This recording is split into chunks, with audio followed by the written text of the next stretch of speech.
Welcome back to the Football Hour as we check the winners so far in round 15. The 4 matches played today, 2 close ones and 2 blowouts. St Kilda by 8 points in a surprisingly close match at Moorabbin.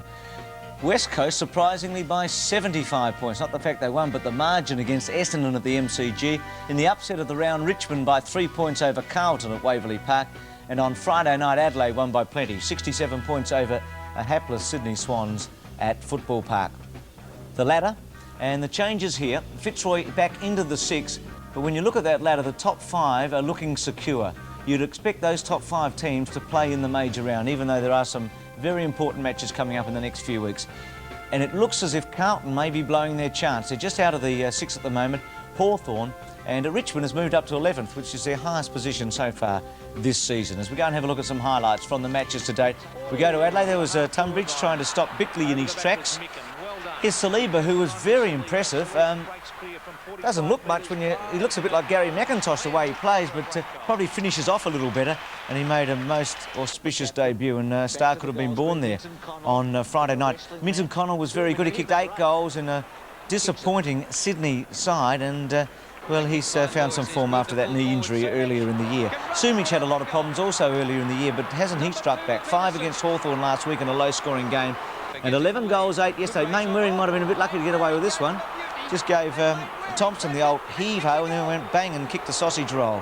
What about this goal by Matera? Fantastic. Pace, breaks through and then charges towards goal. He's very exciting. When Matera, Mainwaring and Sumich are amongst the stars, then you know West Coast are starting to fire.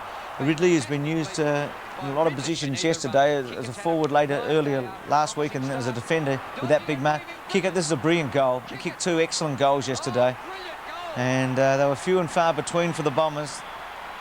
Kevin Sheedy must have been disappointed, and the players and the supporters. Wanganeen played terrifically well, but he copped a hard one from Harding. But he's been a big success, the boy who turned 19 last week. Here's Sumich, 11 goals, 8 as we said. He's only kicked 31 goals so far this season, but he's only played half the matches. 111 goals last year, and well, he looks to be on his way. And if Sumich can continue in his form, West Coast are going to be extremely hard to beat. Well, what do you say about Carlton? They've now lost 3 of their last 4 matches. There was Heaver going in for one of his 3 goals. Ironically, he kicked 5 goals against Carlton in his debut for Melbourne on the Queen's birthday a year and a bit ago. There was Knights with a soccer goal for Richmond. But what do you say about the Blues? They've lost to Fitzroy and also to Richmond when they've been in front at critical times in the last 2 weeks and haven't been able to win. And you'd have to have a big question mark on them. And Hawthorn and Fitzroy must have been licking their lips when Waitman gave this to Wayne Campbell, who had 41 possessions and kicked his 4th goal, and Richmond won. Because it's opened the door for Fitzroy and it's opened the door for Hawthorn. Nicky Winmar, who's our special guest today, the wizard with the handball there to kick it. He's also a bit of a wizard around the goals. This is a terrific goal by Stevens. Excellent take. Left foot goal. And North Melbourne continued to irritate St Kilda yesterday. They kept hanging in there. Probably should have been well in front up to half-time. Magnificent mark by Lockett. Well, Michael Martin said he was waiting for Tony in the press. I'm not sure if he was correctly quoted. Well, Tony kicked 7 on him and then Michael was shifted. So you've got to say Michael won the game. What about this? What about the little boy that goes down there? I'm not sure what number he had. Look at the little fella. It's not Danny Craven, I know that. He's... Have a look at him. Oh. Anyway, he's recovered pretty well. That was a hard one on Bowie. Now, Spargo played pretty well. He kicked 4 goals. Had a terrific duel with Fletcher in the centre. And these late goals kept North Melbourne in the match, but they were too good, St Kilda. Lockett was very good. He's having a tremendous year. He kicked 85 goals, and he broke Bill Moore's goal-kicking record yesterday. He's kicked 742 goals. Moore had kicked 736. That record had stood since 1941. Kickett getting the goal, Lockett setting it up. The Saints sailing home in the end, but not by a lot, by 8 points. Only report actually came out of that match. Wayne Carey, you remember he was reported and suspended in the match against West Coast a few weeks ago. Well, he's up for allegedly striking Russell Morris in the 3rd quarter. As we take a look at the interstate headlines, well, they'll be crowing about Sumich and why not over in Perth. Peter the Great, they say. 11 goals, 8 yesterday. That's the Sunday Times. In Adelaide, well, the Crows, who knows? They're still alive and they're still kicking. If they can beat Footscray at Waverley Park next week, well, they deserve to be a contender, but that's the big task in front of them. And the Sunday Herald Sun, well, they say the Tigers get tough, and they sure did yesterday. And I bet you Scotty Palmer, who's the sports editor there, will be pleased, because he doesn't mind a Tiger or two. You're a bit of a Richmond fan, Scotty, aren't you? Born and bred in the place, still live in the place, Good in the on you, shadows of the old Punt Road Oval. Not sure what that means if you're still living there, Scotty, but it's a terrific spot, Richmond, isn't it? Yes, my family are all Tiger supporters, right from my wife down to my daughter and my son and all the family. Oh, no distension in the Palmer ranks. I can see that. Everyone will be happy then, Scotty. Let's get on to business, shall we? Ablett, do you think he'll play? Well, I've got a suspicion he will play, although Geelong just a few minutes ago said he still hasn't had the fitness test yet. They'll leave it till the last minute. They're keeping Footscray sort of guessing, of course. But last night I checked, and the word was that they're very, very hopeful of him playing. When he came off the ground on Friday night for treatment, a few of the top officials there said, well, he's come off for a bit of treatment, he'll be okay. So I've got a suspicion he will play. All right, well, Stoneham and Burke not playing. Now, what's the story with St Kilda? They're saying that they reckon the AFL want to get rid of another club. It's caused a little bit of a trauma this morning amongst the commissioners. Now, they believe it might be a little bit of campaigning by the St Kilda Football Club to get the move to Waverley rolling. There's no such suggestion in their blueprint about a club disappearing from the competition. They pointed out this morning that next year we could see next year or the year after, another side from West Australia. Then that'll bring it up to 16, then a second side from South Australia.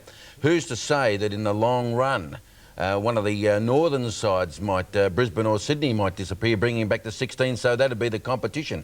There's no real plan to get rid of any sides in the competition at this moment, Bruce. Well, the team they played yesterday is also in the news this morning.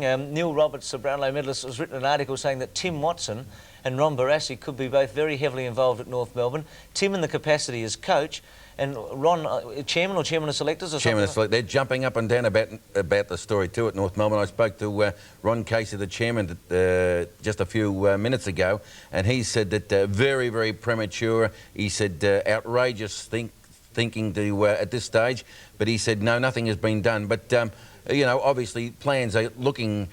North are looking at plans for 1993 and beyond, and who knows, Mr. Barassi or Mr. Aylett or Mr. Ron Joseph may be included. Well, Tim's here today, and so is Ron, so we'll ask them that, because they're both honest men. They'll deny it, of course. They'll give us an honest answer. Chris Langford now, his wife Eleanor's expecting a baby. Is Chris on the plane Chris playing is on Brisbane? the plane, on the, I think it's a 9:45 plane to the Gold Coast. Eleanor's in bed, resting at the moment. Good. Quite comfortable. OK, good luck to the Langfords. Now, what about Gary Lyon? Has he got any hope of playing in the Interstate match? Because he's making a comeback today.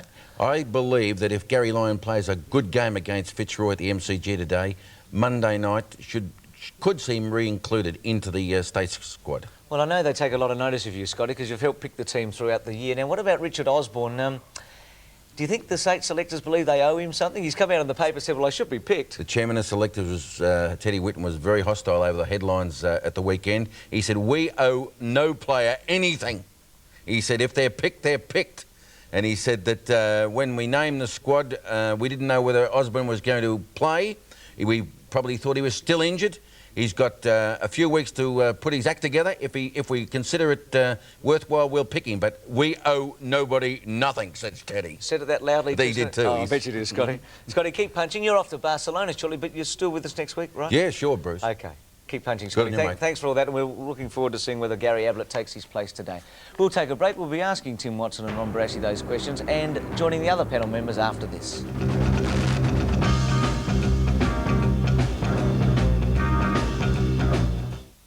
Presenting the Olympic coverage, McDonald's, proud partners in the Olympic dream. It takes the ultimate commitment, an unwavering belief in yourself to do your best and then go one step further. And when the hard work is done, when every angle is covered, it all comes down to one moment in time. See Olympic dreams come true on the 7 Network. There is nothing greater.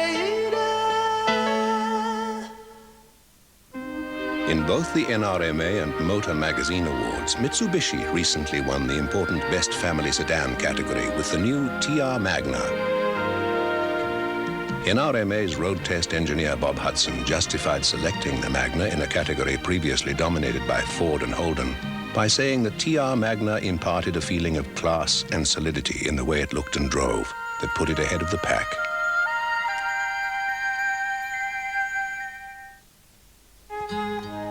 At Westpac, we understand that when it comes to looking after your own, there's no place like home. And to make buying your home easier, Westpac is offering you a special low interest rate of just 8.75% per annum for the first 4 months of your loan. This is a limited offer, so talk to your Westpac manager today, because we want you to be as comfortable with your home loan as you are with your new home.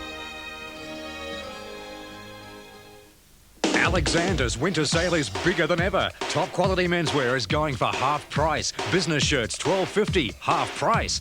Men's tailored trousers $15, that's half price. Andre beanie jeans out they go for half price, $29.95. Knitwear is now just $15, half the price.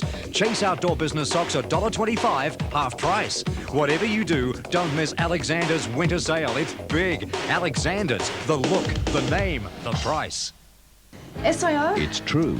SIO provide a free local taxi to get you home or to your next appointment. It's free with SIO comprehensive insurance. Don't worry, Mrs. Bennett. We've got everything under control. Insurance as it should be. Monday only, all stock including sale items 15% off at Spotlight. 15% off Manchester and curtain fabrics, dress fabrics, haberdashery, craft and wool. Monday only, 9 a.m. till 9 p.m. 15% off all stock at Spotlight. From the outback of Australia, you can see the lights of Paris. From Mount Fuji, you can see the skyscrapers of Manhattan. And from the Kansas heartland, you can see the heart of England.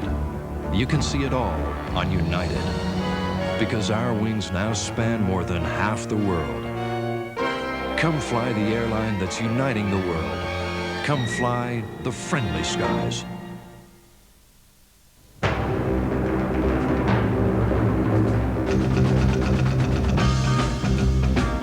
What a view. Let's really look forward to lunch coming up in a moment. Bobby, how are you? I'm excellent, thank you. Excellent today, Bobby. Yes, excellent. Looking forward to a great game this afternoon. Going down purely and simply as a spectator. Do you think Footscray will get plenty of support down there? I'm just thinking if this game should have been transferred, Bob. Do you think the Footscray supporters will get down there en masse and support them against Geelong? I don't think it'll be a lockout, Bruce. Let me put it that way. Fair enough. Ron, how are you? Very good, Two Bruce. questions. Firstly, Graham Corns' attack on Hawthorn this week and the fact that the 3 players weren't allowed to go and train in Adelaide for the State of Origin. Your thoughts on that as a Victorian selector? Well, I think all clubs should try wherever they can to help out state people, whichever state it may be. But comparing the ability of the Hawthorn players to come to Victorian state training as with South Australia, there is a bit of a difference. It's a 1,000-mile trip, for example, and that may have come into it. If there wasn't anything like that, I think Hawthorn should have let them go. If they let the Victorian players go, they should let the state side go. And Scotty's been telling me you've been dining with Ron Joseph a lot of late. I know you're good friends. Is there any truth that you have an interest in North Melbourne? I've got it all wrong. It's I'm the coach and Tim's the chairman of selectors. Oh, is that how it's working out? Are you interested, Ron, in North Melbourne? I think I just love North Melbourne. They're absolutely fantastic, and I'm really doing it hard. Do you love them more than Melbourne, Ron? I'm doing it very hard at the moment. Do you love them more than Melbourne, Ron? Like any supporter. Do you love them more than Melbourne, Ron? I had There's an echo, Ron. The best time in my adult football life at North Melbourne, and they were fantastic to me and for me. Well, the simple question, if there was a job there for you, would you take it? I'm not interested in coaching, no. No. Are you interested in being involved as a chairman of selectors at that club? I would doubt very much. I've got a big project on at the moment. I just don't think I'd have the time, and the person who takes that job on will have to devote a heck of a lot of time. OK, you've answered that honestly. Peter McKenna, can I skip you for a second? I want to ask Tim, because whilst I'm on... No worries. Tim, are you interested in coaching? No, I'm not. And I haven't been approached by North Melbourne, and I'm not looking at coaching as an option in the short-term future. OK, we've answered it honestly, so that answers the question See it that all was on Channel 7, don't you? raised this morning. Let's go back to Peter. Welcome, Peter. Peter, Hello, Bruce. Are you interested in coaching, Peter? I've already gone through a few clubs, Bob, as you know, yeah. but don't know You them. had 37 clubs, Peter, as a player. Peter, Sydney, would you like to take them on after what you saw on Friday night? Well, Sydney did the Interstate cause no good whatsoever on Friday night, Bruce, and I thought it was an insipid performance. Adelaide without their forwards, Modra, Hodges, Jamieson and Klug, and Sydney's effort. And I just hope that there aren't half a dozen players in that Sydney side that are looking for the future and maybe coming to Melbourne clubs, because if that's the case, that's the end of the Sydney Swans, and the way they played on Friday night suggested that is the case. OK, that's fair enough. Robbo, welcome to the panel. You were at Moorabbin yesterday. No. Correction, you were at the MCG yesterday. You saw Peter Sumich kick 11-8 and saw West Coast hammer Essendon to 75 points. Comparing where they were last year, on top of the ladder with probably one defeat at this time, and that was by Carlton at Princess Park, are they going as well this year, do you think? At this very minute, have they got to the point now where they've accelerated and they're at the position they were in last year? Well, I think their season is just getting together quite nicely, Bruce, from that point of view. A few of their players that have had interrupted seasons are starting to find a bit of form, and I think Sumich is a prime example. Lewis is another one. Turley is another one. And I think that Mick Malthouse would feel fairly confident in about the next 6 or 8 weeks. OK, and on the other hand, there must be a question mark surrounding Essendon now, but we'll talk about that in a moment because Nicky Winmar's joined us, the Wizard of Moorabbin, our special guest today. Welcome, Nicky. Nicky, the first question, on paper it looked not such a great performance by St Kilda yesterday, even though they won. I was just wondering, is it difficult to build up for each week and each game in the same manner? Because St Kilda in the past have prepared very well for major games, have come out running, so to speak, and got the first couple of goals. Yesterday you appeared to be jumped and appeared to be almost lethargic for a lot of the match. Well, yesterday, before the game, Ken Sheldon warned us about North Melbourne and that they would come out strong and you know, we were mentally prepared for it. And, did you feel the same in the room? I know you were coming back after a week off yourself. Did you feel the atmosphere was the same in the room going out there? It was. The boys were really pumped up for it, and I sort of was in my own little corner because my first game back from last week against Richmond, and I was really nervous, and I wanted to play a good game, and you know, the boys were really fired up before the game started, but we knew that North Melbourne would come out and fired up, and they did prove that. Well, you succeeded personally in playing a good game. Tim Watson, Tim, can you give us the votes and then throw a question at Nicky? Well, I gave 3 votes to Alex Oshenko for a tireless performance in the ruck. He really was a fantastic contributor all day. He played well against the Bears last Friday night and he continued on this week. 2 votes to Tony Lockett for 9 goals, and Adrian Fletcher I gave 1 vote to for a performance of picking up a lot of possessions around the packs. Now, this was a good contest. I think St Kilda probably went out there expecting to win, and North Melbourne played the best brand of football I've seen them play all season. There was a crosswind which made it a little bit difficult for the players to control the ball, but North really did give it all their best shot, and you know, their tackling and their harassment was fantastic. The Oshenko, as I said before, was excellent in the ruck, and St Kilda tried Bingham starting off against him in the centre bounces with Flanagan dropping back into the hole, probably to stop the ball coming down the field and to block off the lead to Longmire, but I didn't know that this worked that well, and when Oshenko was supposed to go, the big fella Flanagan was supposed to pick up Oshenko after the centre bounce, and Oshenko got a lot of possessions in the centre of the ground unattended, and Bingham went back to centre half forward, but those players were off the ground at different times yesterday. I suppose the other players for North Melbourne who picked up their game yesterday, well, Scholl was a very good player, as he's been probably for most of the season, but the other guy, Ben Buckley, came back into the side and was a very good player. Nicky Winmar, who I'll ask in a moment a question about perhaps his role yesterday. Nicky, were you playing as a ruck-type rover in the back line, or were you instructed to pick up Crocker? You're sort of a long way apart at different times of the game. No, I was named at half-back flank, and that's where, you know, I had to play in. So is Ken Sheldon's instruction for you to just go and win the ball, or is it sort of more or less to play as a backman, stopping your opponent? Like to win the ball, he's sort of looking for some run off the back line, so he's put me in the half-back flank. So it's more or less to pick up possessions and create some run out of the back line. Mm-hmm. Nicky, sometimes an incident outside of the club football life can throw players. Was the Craig O'Brien incident mentioned by the coach at any side, keeping mind on the job, or? No, nothing has been said in the club about that incident, no. Nick, would you like Ken to come and, where for you, it were unfortunate to go over to the boundary line, you know, would you like Kenny to come and say something to you, or is he one of those fellas? Ken doesn't say anything to me. I'm doing all right. So I see. just like to leave It's it like like that. As if he does say something to you, Yeah, then I'll you're in know a spot of bother. Yeah. You're on the half-back flank when Tim was talking to you. Are you a sweeper half-back flanker or a minder half-back flanker? At the moment, a sweeper, and A sweeper. maybe later on it'll be a minder. Be a minder. Good on you, Nicky. Nicky, you've got a lot of champion players in the team, but a couple of your unheralded players impressed me. Nathan Burke and Jamie Shanahan. Like, I didn't think he was going to make it a couple of years ago, but he's really come of age. Jamie has really picked up. Pre-season, he's done really tough and hard, and he's a good player. And Kenny gives him a job on these smaller robo-type players, and he does really well on him. And, Nathan Burke? Nathan Burke, he's he's a true champion, and playing on the wing it suits him very well. And the pockets that he's been playing in the back pockets and in the forward line. Didn't you see the state match, Peter? I know, but he's not regarded as a Lockett or I love him as a player, but he's not regarded as a Lockett or a Lowe or a Winmar, is he?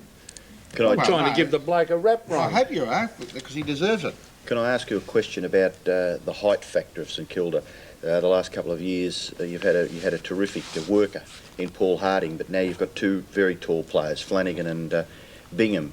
Do you feel that that's a great acquisition for the club, those two players? Bingham starts in the ruck type work, and he's really goes to centre forward. He's really good for his height, and Flanners, he does the taps around the boundary line. He's working very well there. He's one of the I think he's one of the best ruckmen around the ground for the tap outs and for the boundary. And that. Can that be the difference between St Kilda going just a little step further this year than last year, do you think? It will be a big difference. Nicky, being a player in the back line at the moment, coming down the field with the ball, Lowe is positioning himself deeper into the forward line, almost alongside Lockett for a lot of the game. Would you prefer him as a player to be able to have him to kick the ball too when you come out of the back line? Because really at the moment you're aiming the ball towards Bingham. Well, yesterday we had a bit of trouble with that. Stewie was a bit too far back, and Ken sort of brought him up again a bit, and we'd like to see Lowe get centre forward for the run off the back line, because he's a real good grab and takes a real strong mark. But the reason that he's playing back there, because if Locket's back there by himself, they'll drop a ruckman back in the middle to stop his lead. So. Nicky, I noticed Tony Lockett is a magnificent kick. He was even taking an extra 20 seconds over every shot for goal yesterday. Now, has Peter Hudson been working with him as well? Because he's kicking a la Stuart Lowe, taking that mark on the ground and really taking his time. Well, you remember Tony a couple of weeks ago, about 3 or 4 weeks ago, when he's missing those goals in front. Peter has been working on helping Tony with his goal kicking. And like Timmy Watson said, the win was very difficult to kick goals there, so I think North Melbourne kicked 5 points before they even scored a goal, I think, yesterday. So yeah. it was he's taking his time to really... It's very professional anyway, even for a champion like Lockett to, be taking so much time over his kicking. I reckon that was a good lesson for young kids. And Nicky, you were very fiery in your younger days. Has this change come gradually through becoming older, or have you really made a strong effort to keep your cool, so to speak? Just to keep my cool as I play. Like a lot of players out there don't niggle with me or anything, so it's really good. As I do get older, I do want to be stronger and really play well and finish like I started well and finish off well. Well, St Kilda need you there all the time, so it's a beauty. How do you see your future, Nicky? I mean, we want to stay here in Victoria for 10 years. You're such an exciting player. Do you see yourself finishing back in the West? No, I'll stay on Victoria, and I'll be at St Kilda as long as they want me there. Nicky, congratulations on your personal game yesterday and on your career, and good luck. I think there are a lot of people out there hoping the Saints go all the way this year. Thanks, mate. You're a credit to the game, and I don't think I've seen Bobby Davis's eyes sparkle so much when he's interviewed anyone. It's the first time I've ever heard him use a terminology that we used in the 90s, like sweepers and minders. Gee, you brought out the best in him today. American exactly. Things, and he was knocking it before. It's all right to use it yourself. They're not the American term. David Parkin, I thought, introduced those. Did he steal them from America? I thought they were... sort of things that have come out of his mind or out of his computer or something. But just to see Nicky Winmar play is a sheer delight. And there Yeah, should yeah. be more of them. Well, Thanks, Bob. good on you, Nicky. There is. There's Gilbert McAdam. I just mean football. I don't mean... They're fantastic. We better go, boys. Thanks, Nicky, for your time. We'll take a break back with Essendon West Coast after this.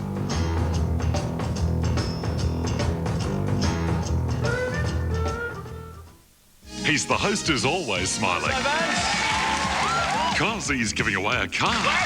And he's giving away a holiday. Nothing like winning. On the most environmentally friendly... It's an unloaded pencil. ...and favourite family show on TV. Having a ball. Join Captains Anne-Marie and Agro. And you can quote me on that. Loads of fun on the main event, 6:30 tonight. G'day. You know, most people think that I only use a boat for fishing. But I like all kinds of water sports like skiing. He's fine-looking athlete. And, of course, sailing's a breeze. Look at that beauty. You can discover boating too at the boat show at the exhibition building. There's all sorts of attractions, and you could win 2 His and Hers Savage Scorpion boats powered by Mercury on Dunbeer trailers worth 36 grand. Check the Herald Sun for details and hurry to the exhibition building. SIO offer a new concept in motor insurance. SIO? My car's been stolen. Your name, Comprehensive motor Bennett. insurance giving free access to 24-hour I'll help get you a cab. Can I inform anyone? with one phone call. Don't worry, Mrs. Bennett. We've got everything under control. I'll have our claims department call you. Talk to SIO now for comprehensive motor insurance. Insurance as it should be. Phone 649 1234. When we want to get our carpet really clean, we wash them with our Vax 3-in-1 vacuum cleaner. It's very easy, and the special turbulent washing action gets out all the deep down dirt and grime from carpets and upholstery. When we want to wash our hard floors, we also use our Vax. And of course, Vax is perfect for regular dry vacuuming. There's just nothing as good as a Vax. It's amazing. No wonder they call it the 3-in-1 cleaning system. Looking for a fully imported family car? Then, hey, we're making a Mazda ad. Compare it with the Subaru Liberty GX. But this has central locking, standard air conditioning, a 3-year warranty. The Liberty GX has all those features and almost 20% more power. Yeah, but for how much? Oh, about $1,500 less than a 626. That much? Subaru Liberty GX. Nothing else stacks up. He broke 7 world records and won 7 golds. Now, Mark Spitz returns to Munich to reflect on the historic 72 Olympics tonight. Welcome back. Ron Barassi's about to join us with the Essendon West Coast game. He's just been talking to Tim Watson about what a great team they'd make. I'm not sure where they're going, though. How are you, Ron? Ron, real struggle for Essendon yesterday. They won 4 straight. Kevin Sheedy described it as a mini grand final. Well, they didn't show too much. 75 points in arrears at the end. Well, I showed a lot of effort in the first quarter and a half, perhaps even 2 quarters, but after that, the speed and superiority of the West Coasters was so obvious, particularly with a couple of targets, Hind, the centre forward, and especially Sumich at full forward. Well, it was just too much, overwhelming. Sumich, I gave 3 votes, 11 goals. You've got to give some consideration, but he did play quite well. Still dropping a few marks. He could have easily kicked 15 or 16 yesterday, because he didn't kick that superbly anyway, but it's not a bad totals. Waterman was one of many runners for Western Australia that played West Coast Eagles, I'm sorry. Freudian slip there. That played very well. Matera too, and Waterman, not Waterman, Main Waring was also another very good player. So they were just too fast, and that's one of the things that impressed everybody last year, in my opinion anyway, was the speed. They have a lot of guys who can really scoot along, and that speed is becoming apparent once again. Matera as an example. Bruce, just a question about Paul Salmon, who kicked 10 goals only 6 days earlier, and there was a bit of a query about his fitness, but his performance yesterday, from an Essendon point of view, was very, very dismal. Yes, I'm sure Paul would have been disappointed himself. I mean, he relies a lot on his marking naturally at his height. It's one of his big advantages. And but to me, he's not a natural mark. Sometimes he's on the ball and well, as on marking, and it sticks straight in his hands. No fumbles. Yesterday was one of those days. And also Jakovic played quite well on him, by the way. That didn't help, of course. Anderson and fellas like that who are genuine attackers, do you see them, Anderson as a full-back? Well, certainly not against Sumich. I thought he'd be undermanned there, and it proved to be the case. However, Sheeds didn't have that too many options to play once he decided that Anthony Danaher wasn't the man. He didn't, he hasn't got many players to go down there. Sumic is a very good player, and the ball is coming down very quickly.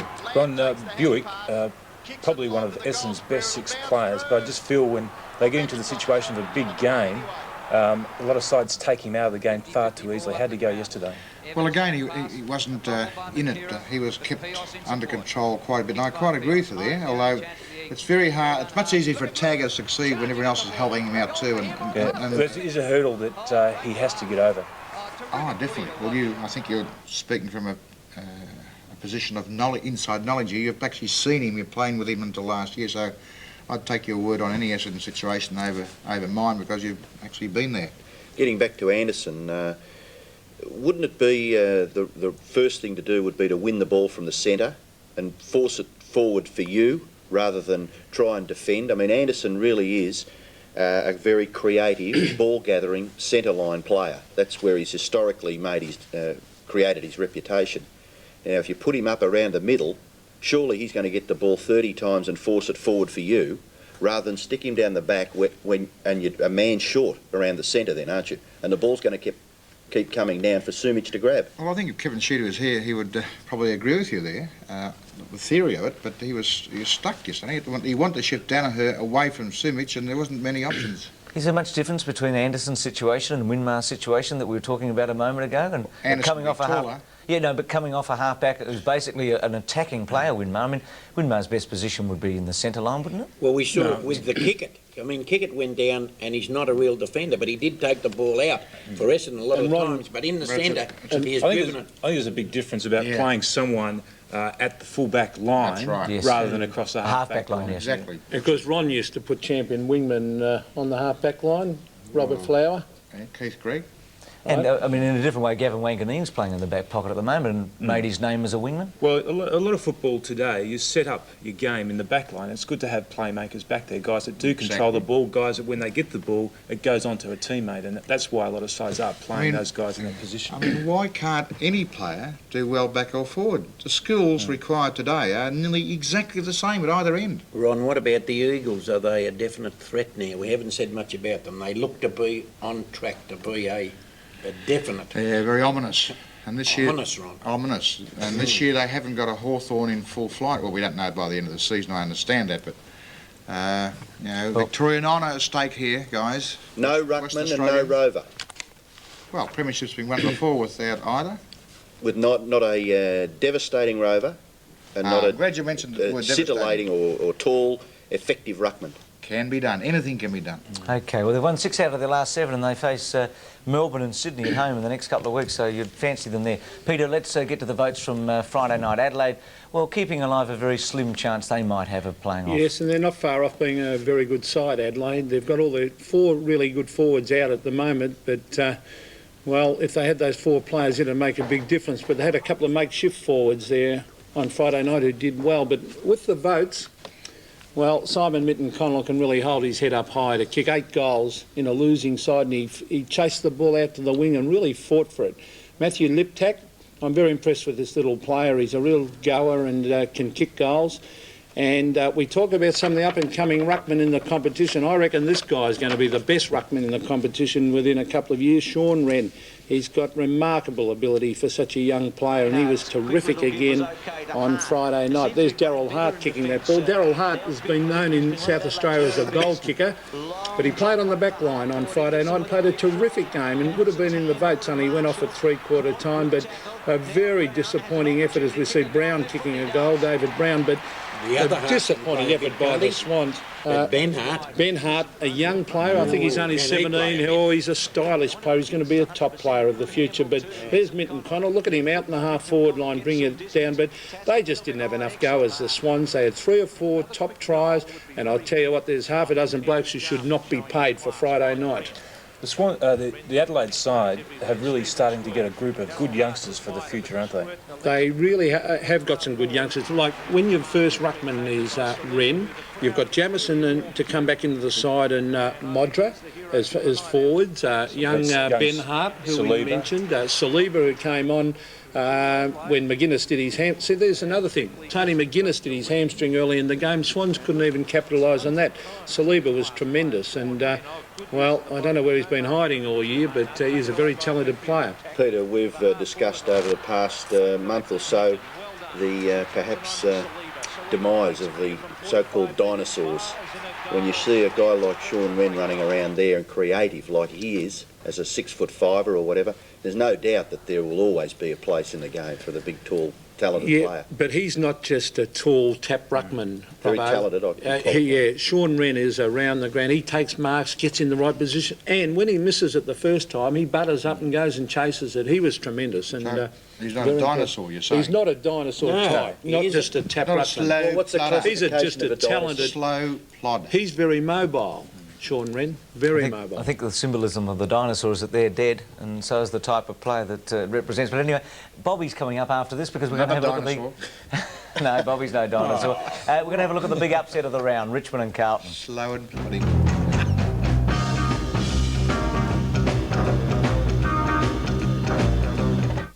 Her husband's gone and her daughter's next. Time to get even. Barbara Eden, Loretta Swit, Hell Have No Fury, Monday on 7. Let's Carnival! Hey, don't miss the $100,000 Herald Sun Cash Carnival, starting tomorrow in the Herald Sun. To get in on the action, simply collect the Cash Carnival notes every day. You could win big dollars. Yeah, $100,000 must be won. So don't just sit there in limbo. Join in the $100,000 Herald Sun Cash Carnival, starting tomorrow. Don't miss it. Travelling overseas? Don't risk higher prices at the airport. City International Duty Free have the most competitive prices on the full range of the latest Panasonic video cameras. From a low $895 with full warranty. Some can even see in the dark. And the G3 has wide scope that enables you to check sound and picture on the spot. Available from City International Duty Free, 185 Swanston Street, 245 Collins Street and 393 Clayton Road, Clayton. Also at West End Duty Free, 53 Queen Street, City. Great news, sports fans! Stack Sports Warehouse has come to the City of Melbourne for a massive stock clearance. Sports shoes, clothing, tennis and squash rackets, fitness and weights. Everything slashed to clear. ASIC sports shoes are crazy $9.95. Speedo clothing up to 60% off. Barbell dumbbell weight sets $99.95. Computerised dual action exercise bikes $199. ASIC's volley cross highs $69.95. It's on for a short time only. Get to Stack's massive sports clearance in Elizabeth Street next to Victoria Markets. Open every day including Sunday. Australian Football Video presents Grand Final football at its best. Relive St Kilda's 1966 Premiership victory over Collingwood. A magnificent video recalling the day the Mighty Saints took their first flag. And the 1977 North Melbourne double pack, featuring the Grand Final draw and replay against Collingwood. These two videos show the Roos winning their second flag in 3 years. These historic football contests are an essential part of any sports library. Now you can trade in your old windows for new Alcan windows and save hundreds of dollars. The windows we have are too old and too small. At Alcan, we've windows as big as your wall. Replace one window and save $25. Replace two windows, save $75. Replace three windows, save $150. The more you replace, the more you save. So ring now! We are the boys from Alcan and we're waiting to hear from you. So call now and save!